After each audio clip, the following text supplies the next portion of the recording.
नमस्कार, स्वागत है आपका। आप देख रहे हैं इंडिया वॉइस और मैं हूं आपके साथ योगेश पांडे। झारखंड में हेमंत सोरेन की सरकार ने अब दरअसल खतियानी जोहार यात्रा का आगाज कर दिया है। आज यात्रा का दूसरा दिन है, लेकिन इस यात्रा को लेकर के अब सियासी आर पार की जंग छिड़ी हुई है, जहां सरकार इस बात का दावा कर रही है कि जनता के बीच में सरकार जा रही है और अपने कामों को लेकर के जनता के बीच में जा रही है, उन कामों को रखा जाएगा। इस दौरान अधिकारियों से भी मंथन किया जाएगा, विचार विमर्श किया जाएगा, समीक्षा बैठक भी की जाएगी और किए गए कामों की भी समीक्षा की जाएगी। लेकिन अब इसी बात को लेकर के विपक्ष हंगामा काटता नजर आ रहा है। विपक्ष का आरोप है कि दरअसल अपने जिस तरीके से सरकार ने जो काम नहीं किए हैं और जो नाकामयाबी रही है, उस नाकामयाबी को छुपाने के लिए सरकार यह प्रोपेगेंडा रच रही है। एक रिपोर्ट देखिए, उसके बाद इस मुद्दे पर चर्चा करेंगे।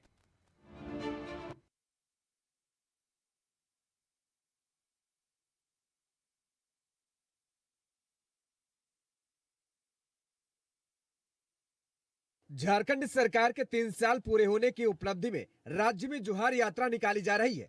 मुख्यमंत्री हेमंत सोरेन के द्वारा इससे निकाला जा रहा है। ऐसे में अब उनके ऊपर सवाल उठने शुरू हो गए हैं। विपक्ष ने हमला बोलना शुरू कर दिया।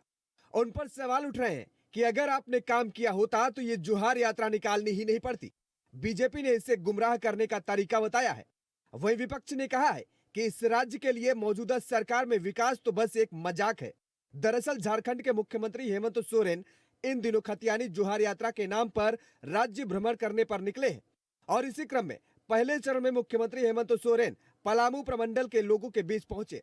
मुख्यमंत्री ने अपने कार्यकाल की चर्चा के साथ साथ खतियानी आधारित स्थानीय नीति पर ओबीसी को 27% आरक्षण देने को लेकर उनकी तरफ से लिए गए फैसलों पर चर्चा की। इसके साथ ही उन्होंने पूर्ववर्ती बीजेपी की सरकार के साथ साथ केंद्र सरकार पर जोरदार निशाना साधा। इस दौरान उन्होंने विपक्षी पार्टी बीजेपी को राज्य विरोधी बताया और अब इस मुद्दे पर राजनीति भी तेज हो गई है। इधर बीजेपी ने हेमंत सरकार पर निशाना साधा है। पार्टी प्रवक्ता प्रदीप सिन्हा ने कहा है कि जो फैसला लिया गया है उसमें सरकार की मंशा पर भी सवाल खड़े किए जा रहे हैं। पारित विधेयक केंद्र तक भेजने की बात पर भी अब देरी की जा रही है। ऐसे में उनके फैसलों पर सवाल खड़ा करती है। अब जोहार यात्रा के माध्यम से सरकार जनता के साथ सुहंग रच रही है कि खतियानी जैसे उन लोगों ने 1932 का खतियान लोगों के लिए लागू कर दिया हो। एक दिन का विशेष सत्र बुलाया गया और जिस तरह से 32 के खतियान को लेकर या फिर 27% आरक्षण देने को लेकर ओबीसी को सरकार ने उतावलेपन में निर्णय लिए। अब उसका आप हंस रहे देखिए कि अभी तक उस विधेयक की प्रति राजभवन तक नहीं पहुंची है।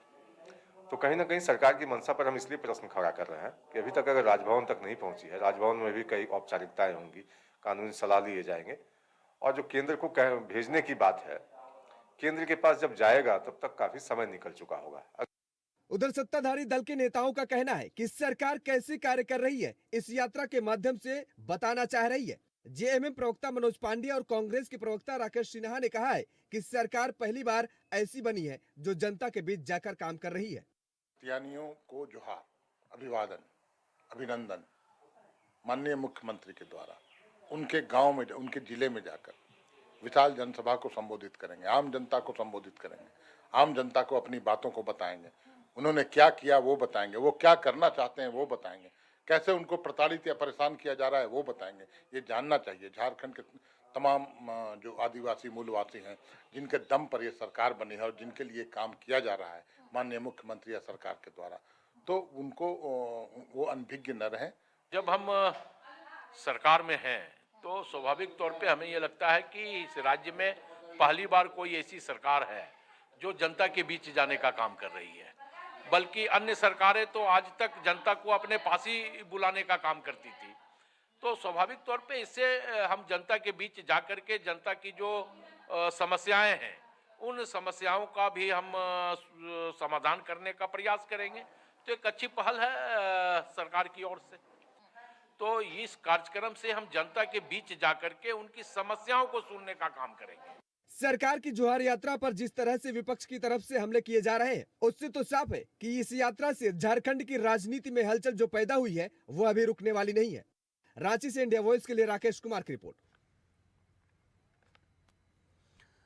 तो सरकार जोहार यात्रा निकाल रही है और इस जोहार यात्रा को लेकर के अब सियासी हंगामा बरपता नजर आ रहा है। आरोप प्रत्यारोप का दौर भी शुरू हो चुका है और चर्चा की शुरुआत करेंगे। हमारे साथ कुछ मेहमान जुड़े हैं, आपका तारुफ करा देते हैं। सुशांतो मुखर्जी जी हमारे साथ जुड़े हुए मार्क्सिस्ट के नेता हैं। मुखर्जी जी, आपका बहुत बहुत स्वागत है इंडिया वॉइस पर। प्रतुल सहदेव जी हैं, भारतीय जनता पार्टी के प्रवक्ता हैं। प्रतुल जी, आपका भी बहुत बहुत स्वागत है। प्रतुल जी, आवाज मिल पा रही है आपको? प्रतुल जी को आवाज नहीं मिल पा रही है। प्रतुल जी तब ठीक करवा रहे हैं आपकी कनेक्टिविटी को। मुखर्जी जी, जिस तरह से अब राज्य में ये दावा किया जा रहा है सरकार की तरफ से, सरकार के लोगों की तरफ से और सहयोगी पार्टियों की तरफ से कि ऐसी सरकार तो पहली बार बनी है जो कि झारखंड में जनता के बीच में जाने का काम कर रही है और विकास को लेकर लगातार प्रतिबद्ध है, लेकिन विपक्ष के आरोप भी आपने सुने होंगे कि कोई काम नहीं किए गए। सारी नाकामियों को छिपाने के लिए अब ये एक प्रोपेगेंडा रचा जा रहा है और एक सॉन्ग इस पूरे कार्यक्रम का नाम दे दिया गया बीजेपी की तरफ से। क्या है सच्चाई? जी जी, देखिए कितनी खूबसूरती है इसमें कि विपक्ष बोल रही कि कोई काम नहीं की, लेकिन जनता के दरवाजे पर जाने से जनता आ रही है द्वार।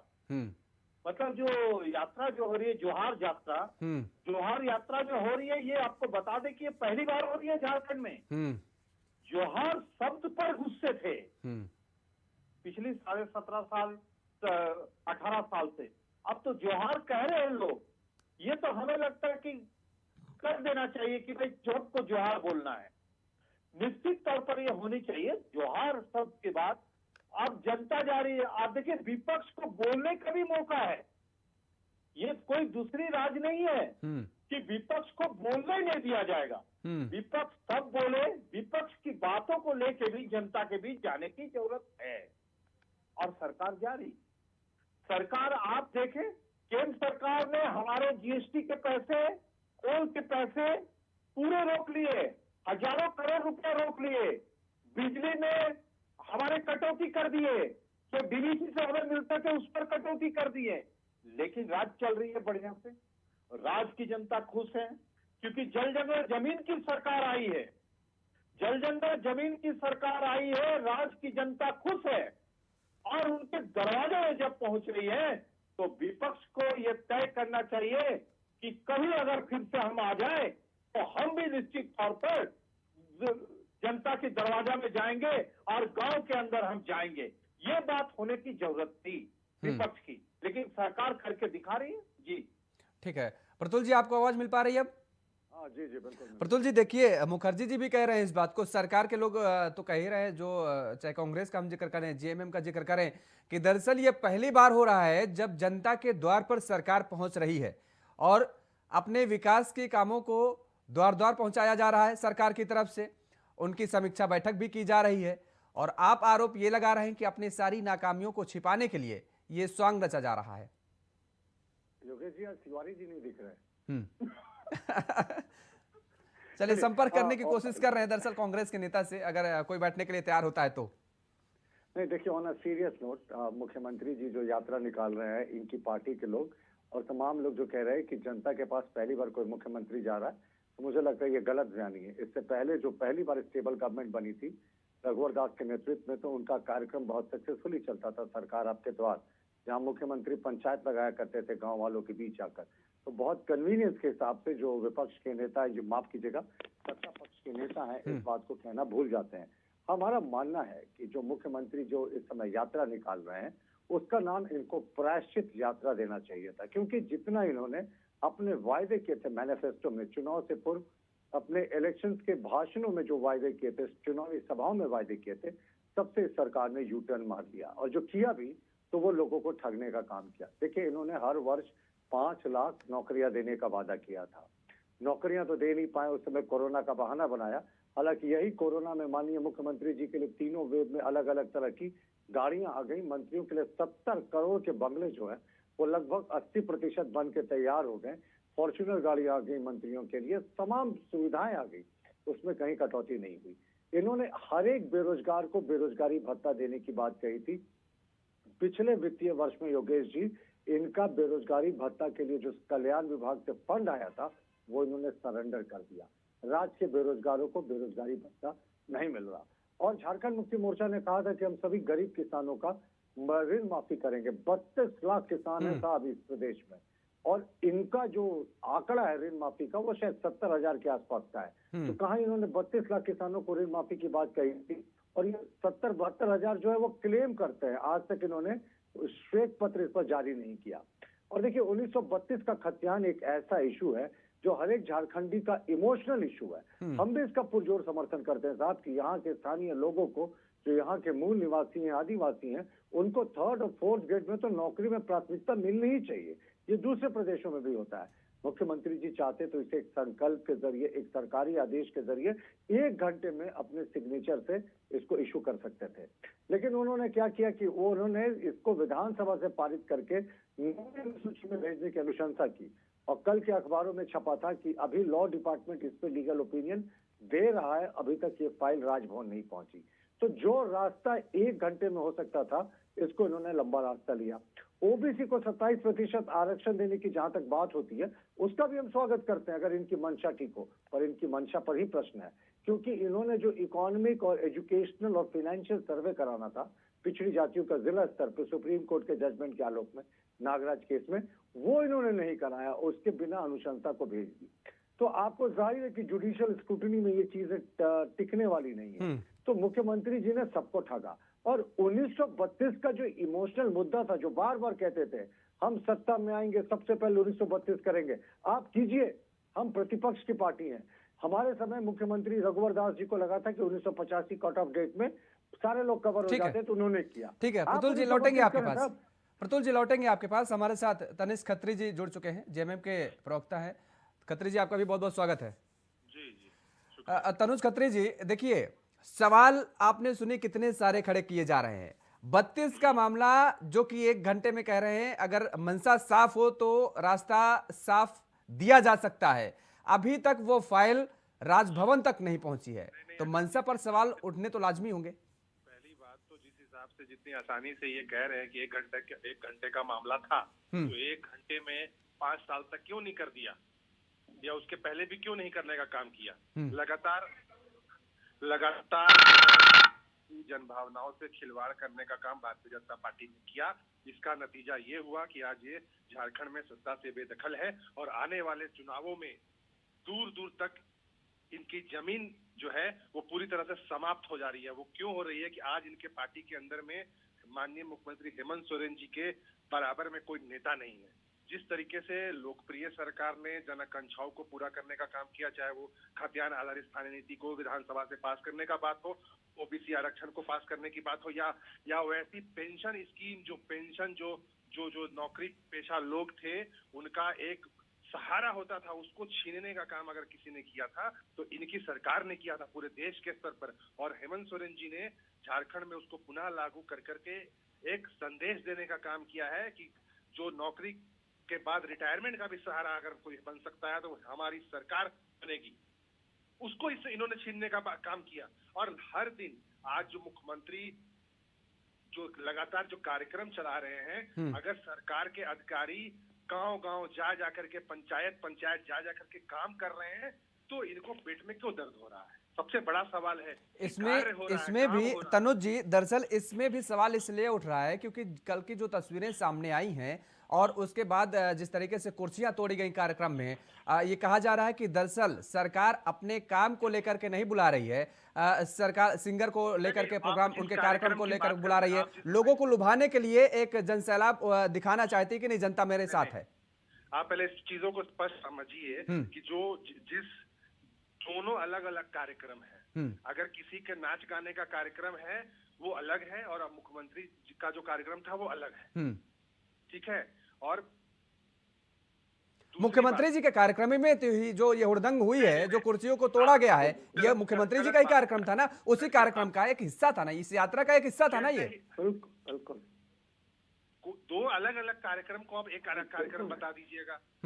आपका डिबेट का टॉपिक अभी कुछ और है, अभी आपके डिबेट में यूक्रेन और रशिया आ जाएगा तो दोनों एक ही हो जाएगा, नहीं ना? नहीं यूक्रेन नहीं, चलिए ठीक है, पूछ लेते हैं।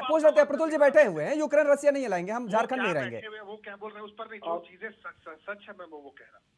प्रतुल जी क्या मैं बोलूं? जी प्रतुल जी बोलिए। आप देखिए, पहले तो आप डिबेट करा रहे थे तनुज जी, उन्होंने मुझे बोलने कहा है, मुझे बोलने तो दे। आप पूरी मेरी बात को खत्म हो, उन्होंने 3 मिनट तक वो लगातार एंकर डिसाइड करता है कि किसकी नहीं बात नहीं खत्म तनुज हुई जी, या नहीं। आपने मैं आपने ये बोलूं, क्लियर कर देखिए, दिया ना कि वो दोनों अलग अलग कार्यक्रम थे। बिल्कुल दो अलग अलग, अरे उसमें बिल्कुल मुख्यमंत्री नहीं। मौजूद थे क्या उस बिल्कुल कार्यक्रम में? हम्म अरे आप झूठा नैरेटिव तय करने की बात कर रहे हैं, झूठ बोलते हैं ये लोग। अब हर दिन तो झूठ ही बोल रहे हैं बैठ करके चैनल पे। ये हम लोगों तो ने वही कहा। कार्यक्रम था, अरे वो कार्यक्रम अलग था, मुख्यमंत्री का कार्यक्रम अलग था। ठीक है, प्रतुल जी आप बोले। आप देखिए, सबसे पहले इन्होंने कहा कि हम लोगों ने ये कर दिया, ये पारित कर दिया, कौन कौन चीजें लागू की गई। और जो मैंने 1 घंटे की बात कही थी, ये संकल्प जो रूल्स ऑफ एग्जीक्यूटिव बिजनेस में है, उसमें माननीय मुख्यमंत्री के हस्ताक्षर के बाद उसको कैबिनेट जो कमेटी है, कैबिनेट विभाग है, वो एक संकल्प जारी करता, नोटिफिकेशन जारी करता और 1932 का खतियान लागू हो जाता। और इनका कहना था कि हमने अपने समय क्यों नहीं किया। हमारे उस समय के तत्कालीन मुख्यमंत्री को लगा कि 1985 का कट ऑफ एक बेटर डेट है जिसमें सामंजस्य सबको लेकर चलने की बात है, उन्होंने उसे किया। आप 1932 का करना चाहते हैं, स्वागत है, लेकिन 1932 के लिए इतना लंबा रास्ता जाने की आवश्यकता क्यों है? और आपको पता है योगेश, 1932 में इन्होंने जो 9वीं शेड्यूल का खेल खेला है, दरअसल ये आदिवासी मूलवासियों को हक नहीं देना चाहते। और पहले लौटते हैं वो अक्षरा सिंह जो भोजपुरी सिंगर के कार्यक्रम पे उसके, वो मुख्यमंत्री के बाद उन्हीं का स्टेज प्रोग्राम था। पहले मुख्यमंत्री ने उसी मंच से उस सभा को संबोधित किया, उसके बाद उनका कार्यक्रम था। तो दोनों कार्यक्रम अलग नहीं थे, एक ही मंच से एक ही जगह से दोनों कार्यक्रम होने थे। और देखिए विडंबना, देखिए मुख्यमंत्री ने इंटरव्यू में कहा था कि भोजपुरी जो है वो यहाँ के शोषक वर्ग की भाषा है, ये डोमिनेटिंग लोगों की भाषा है, ये भाषा बोलने वाले लोग रेपिस्ट होते हैं, रेप किया करते थे यहाँ के लोगों का। और विडंबना देखिए, माननीय मुख्यमंत्री जी के जो कार्यक्रम की शुरुआत होती है, जो इस रैली की शुरुआत होती है, इस पूरे यात्रा की शुरुआत होती है, वो एक भोजपुरी सिंगर के भोजपुरी स्टेज शो से होती है। तो आपका जो कहने की बातें हैं और आपके करने की जो बातें हैं, उसमें आसमान जमीन का अंतर होता है। 1932 में हम बार बार लौटते हैं। देखिए, ये एक संकल्प से जारी हो सकता था। आते हैं आप। बस मैं समअप कर रहा हूँ, मैं 9वीं शेड्यूल का बता रहा हूँ कि इसका कितना कानूनी गुत्थी। अभी तक तो फाइल राजभवन नहीं पहुंची, अभी तक तो लॉ डिपार्टमेंट के पास ही है, अब लॉ डिपार्टमेंट उसको स्टडी कर रहा है। अब आप बताएं, 9वीं शेड्यूल में जब केंद्र के पास ये फाइल जाएगी तो उस फाइल को हर एक राज्य को भेजा जाता है, और एक राज्य भी उस पर अगर आपत्ति कर दे कि उसको 9 शेड्यूल में डालने लायक नहीं है, तो वो 9 शेड्यूल में नहीं डाला जा सकता।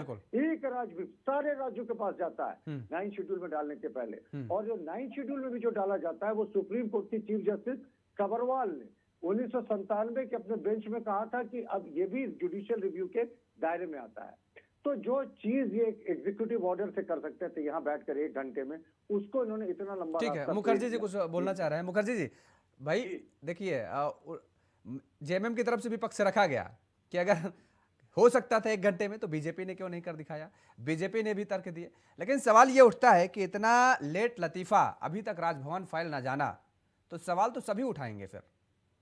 देखिए, लेट लतीफा की परेशानी ना हो बीजेपी। पहले तो हम पतुल जी के पुराने बात थोड़ा सा पीछे चले जाते हैं। पतुल जी ने कहा कि 5 लाख नौकरियों के बाद माननीय मुख्यमंत्री जी कहे थे, लेकिन वो कर नहीं पाए। उन्होंने गाड़ी जरूर खरीद सके, नए नए गाड़ियां ले ली, लेकिन वो काम नहीं कर सके राज्य के लिए। तो हम कोरोना पीरियड में तो ये बात हम कहना चाहते हैं आपके चैनल के माध्यम से, कोरोना पीरियड में क्या मुख्यमंत्री जी ने 5 लाख नौकरियों के वादे को पूरा किया? राज्य में अपनी पार्टियों को बेरोजगारी भत्ता दिया? क्या मुख्यमंत्री जी ने सभी किसानों के लोन को माफ किया? क्या अर्बन एरिया के सारे गरीब लोगों को इन्होंने कहा था मुफ्त बिजली पहुंचाएंगे, मुफ्त बिजली दिया? क्या माननीय मुख्यमंत्री जी ने आयुष्मान योजना को केंद्र की योजना में मुख्यमंत्री नाम जोड़कर देने की कोशिश नहीं की? अब इन बातों का जवाब दें कि जब सरकार कोरोना काल में भी काम कर रही थी, तो वो 5 लाख नौकरियों के वादे करके पीछे थी, जो बेरोजगारों को उन्होंने घेरा दिखा दिया। मुख्यमंत्री जी को 70 करोड़ के जो मंत्रियों के बड़े से बड़े लीडर बनने के लिए करीब तैयार हो गए, लेकिन प्रधानमंत्री आवास योजना के तहत बन रही चीजें। चलिए आते हैं प्रतुल जी सुन लीजिए, मुखर्जी जी को सुन लीजिए। मुखर्जी जी आएंगे, झारखंड पे लौटेंगे, झारखंड पर चर्चा करेंगे। हेलो, बोलिए आप। बात ऐसा है कि देखिए, ये जो ऐसा है ये सुनते ही नहीं है कुछ, सिर्फ बोलते नहीं हैं। सुनेंगे भाई, सुनते हैं, नहीं, सुनेंगे क्यों नहीं, नहीं, आप आप बोलिए। अरे आप सुनिए झारखंड तो, से बोलिए ना।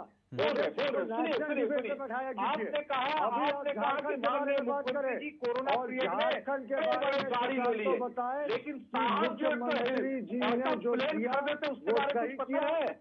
मंत्रियों के लिए स्विमिंग पूल वाले बंगले बनवा रहे हैं। जी और जी, आप तो कम्युनिस्ट आपने विचारधारा पार्टी के ऑफिस हैं। बनाए क्या ये उचित है? खरबों रुपया आप का बताएं, कोरोना पीरियड क्या में स्विमिंग एक पूल आदमी को भी वाले आपने बंगले झारखंड में नहीं बनाने बनाए, के लिए एक आदमी के लिए पैसे कोई हैं, काम नहीं किए। लेकिन आपके पास प्रधानमंत्री गरीब कल्याण के लिए पैसे नहीं है। आप बिजली काट देते हैं, आप लोगों का ये पैदल जा कहकर रही है, कि फंड नहीं है। बड़ा आप अभी मुसीबत है। बिजली आप उपभोक्ताओं करेंगे के तो पैसा सही, वसूलते कोई हैं, दूसरा कोई लेकिन गलतियां उनको जब होता है, बिजली तो बड़ा काटनी दुख होती लगती है है। उस समय आपका कोई रियायत जो नहीं देते। पेंशन योजना आखिर जो था, बिजली उपभोक्ताओं आपकी से आप केंद्र की पैसा जो ले रहे पेंशन हैं योजना वो कहाँ था, जा रहा वो है? राज्य में आप लागू केंद्रीय कराया पूल पूरा में पेंशन पेमेंट योजना। क्यों नहीं कर पा तो रहे? ये काम है कि नहीं काम है प्रफुल्ल जी? इतना जवाब अरे दीजिए। बोलने का मौका दीजिए, नहीं तो क्या मुखर्जी जी, इतना जवाब पता है कि ये सब चीज आप आपकी है, गरीब उपभोक्ताओं लेकिन का बोलने बिजली का काट मौका रहे हैं, दीजिए, बोलने का उनसे मौका बिल नहीं दीजिए। देने पे विपक्ष विपक्ष रहते हैं, बिजली आप नहीं अभी दे रहे हैं। विपक्ष है तो आप ये सुनने का पैसा क्या कोशिश कर रहा कीजिए। है? ये तो एक और घोटाला लगता है कि आप उपभोक्ताओं से पैसा ले रहे हैं बिजली का, लेकिन उसके बाद भी बिजली के लिए आपके पास पैसा नहीं आ रहा। डीवीसी क्या कर रहे हैं? डीवीसी किसके अंडर में है? 2,000 करोड़ रुपया हमारे रखे हुए केंद्र सरकार, बिजली वो मंत्री पैसा क्यों नहीं देते हैं? बताए उसके 2,000 करोड़ रुपया हमारे रखे हुए हैं केंद्र सरकार, क्यों नहीं देते हैं? कैसे खा लिए झारखंड के पैसा? जहाँ उनकी राज नहीं है उस राज्य को पैसा नहीं देते केंद्र सरकार, चाहे वो जीएसटी के पैसा क्यों ना हो। जीएसटी का पैसा हजारों करोड़ रुपया रखे हुए जो भी पैसा सरकार कब देंगे लौटाए? प्रफुल्ल जी आप अपने बारह ड्यूटी प्लस राज्यसभा से कहिए कि प्रधान सेवक को बोले कि झारखंड के लिए कुछ करने के लिए हमारे जो 2,000 करोड़ रुपया बाकी है उसे वापस करें। वो क्यों रखे हुए? हम लोग झारखंड की जनता को फ्री ऑफ कॉस्ट या उस समय वो यूनिट दे रहे हैं बिजली, और बढ़ाया जाएगा। उस समय इन्होंने आप देते रहेंगे, लेकिन आप अपना पैसा हमारी पैसा सरकार को वापस करें। कोई मर्म नहीं है। ये पोस्टर और ये बोलते कहती है रहेंगे, हमारी आप सरकार किसी को को बोलने नहीं देंगे। पोस्टर आप और चलिए। आप जब बोलेंगे हम भी बोलते रहेंगे। पोस्टर और बैनर भले जितना इनकी चैनल सरकार वाले का ऑडियो दिखता है, डाउन कर दे, कोई बात झूठे कारनामों के वो कभी नहीं दिखता। मुख्यमंत्री जी की जो परिवर्तन यात्रा या जो भी वो जोहार आशीर्वाद परिवर्तन यात्रा ये नहीं है, ये राज्य की परिवर्तन नहीं है, देश की परिवर्तन यात्रा है। ये जान ले, चलिए, ठीक है, देश की परिवर्तन यात्रा है। बाद जिस ये तरीके झारखंड से से शुरू हो रहा है, झारखंड में घोटाला घपला हुआ, गरीबों के मुंह से निवाला छीन लिया, गरीबों के मुंह से घर छीन लिया। आप खुद बताएं ना कि झारखंड कम्युनल दंगों में दूसरे नंबर पे कैसा आ गया। महिलाओं के साथ 5500 रेप हुए, आप चुप है। आप मंत्रियों के लिए 70 करोड़ के स्विमिंग पूल और योगेश उन बंगलों में पार्टियों का यानी मसाज थेरेपी मिलेगी मंत्रियों को। ये बंगले बनवा रहे हैं मुख्यमंत्री जी, और गरीबों को छत नहीं मिल रहा, गरीबों को बिजली नहीं मिल रही, गरीबों को स्वास्थ्य सेवा नहीं मिल रही। चलिए, ठीक है, समय का अभाव है और चर्चा को यहीं पे विराम देना पड़ेगा। प्रफुल्ल जी और सुशांत मुखर्जी जी, जनता देख रही है, सरकार ये कह रही है कि दरअसल हम काम कर रहे हैं, विकास कर रहे हैं और उन विकास के कामों को लेकर के जनता के दरवाजे पर पहुंच रहे हैं। लेकिन विपक्ष का यही आरोप है कि दरअसल कुछ काम नहीं हुआ, केवल भ्रष्टाचार में डूबी रही सरकार और अब अपने जो भ्रष्टाचार किए गए हैं उनको छिपाने के लिए ऐसा किया जा रहा है। फिलहाल आप दोनों मेहमानों को हमारे साथ जुड़ने के लिए बहुत बहुत शुक्रिया। तो देखने वाली बात यह होगी कि आखिर जनता किसके पक्ष में जा रही है, क्योंकि विपक्ष भी अपनी बात रख रहा है और सत्ता पक्ष भी अपनी बात रख रही है। लेकिन सच कौन है, इसका निर्णय आने वाले समय में जनता ही करेगी। इस चर्चा में फिलहाल इतना ही। देश और दुनिया की तमाम खबरों के लिए आप देखते रहिए इंडिया वॉइस। नमस्कार।